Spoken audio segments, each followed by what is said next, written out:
తప్ప ఓం నమో వెంకటేశాయ తప్ప వేరే స్లోగన్లు ఉండకూడదు, వేరే వ్యక్తి జ్ఞాపకం రాకూడదు. ఆ భయంతోనే మొత్తం పరిశోధన చేస్తాం.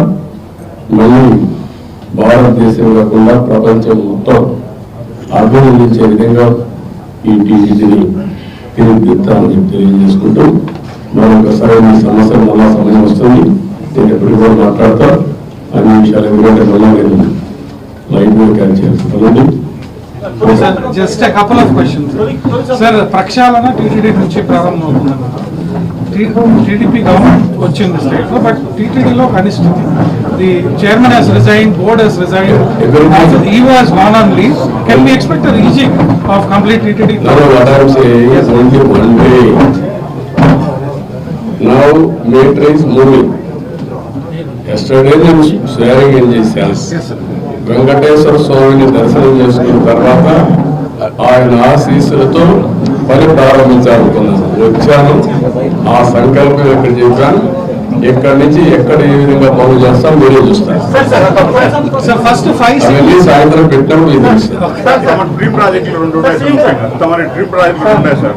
కళ్యాణ విజయవాడ టెంపుల్ ఒకటి దాదాపు 150 కోట్లతో అది ఊటగా చాలా ఉన్నాయి. అన్ని విషయాలు మాట్లాడదాం, అవినాల చెరువు సార్ అన్ని మాట్లాడదాం. గతంలో ప్రతిపక్షాల పైన అధికార పార్టీ దాడి చేస్తుంది, ప్రస్తుతం అధికార పక్షం పైన ప్రతిపక్షాలు మాట్లాడతారు కదా, అవన్నీ వెంకటేశ్వర టెంపుల్లో మాట్లాడాలి. కరెక్ట్ కాదు. మీరు ఏమంటున్నారంటే మీద ఇంకా మైండ్ మారాలి. కొంతమంది దొంగ అటెన్షన్ డైవర్ట్ చేయాలనుకుంటున్నారు. అలాంటి వారికి నేను సమాధానం చెప్పక్కర్లేదు. పరిపాలన ఏంటంటే చేసి చూపించిన వాడిని, ముఠా నాయకులను చేసిన వాడిని, సంఘ విద్రోహ శక్తులను చేసిన వాడిని, రౌడీ అనేవాడు లేకుండా చేసిన వాడిని, కమ్యూనల్ వైలెన్స్ కంట్రోల్ చేశాను, తీవ్రవాదులను పోరాడితే నేనే ప్రారంభించుకున్నాను. అదే మన రాజకీయ ముసుగులో నేరస్తులు గుర్తుపెట్టుకోండి.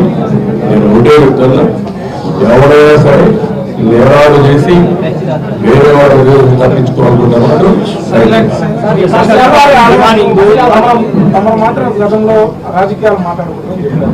గత 4 సంవత్సరాలుగా విపరీతమైన కూతురు తింటే పరిస్థితులు అటువంటివి. నేను కూడా ఇక్కడికి వచ్చినప్పుడు ఓట్లు వేయడానికి కూడా వీలు లేని పరిస్థితి. ఎలక్షన్ అప్పుడు కడపప్పుడు ఎప్పుడు రాజకీయం చేయలేదు. అలాంటివన్నీ చూసాం. అది ఒక పీడకలగా మిగిలిపోవాలని కోరుకుంటున్నాను. మీరు మాట్లాడేవారు కాబట్టి చెప్పాను. నేను అది కూడా చెప్పదలుచుకోలేదు. ఇక్కడ ఎవరైనా సరే నేరస్తులు నేరం వేరే వాళ్ళపైన వేయడానికి ముందుగానే ఎంపీ క్రియేట్ చేయడం అలాంటి మాత్రం నా దగ్గర జరగదు. Be clear.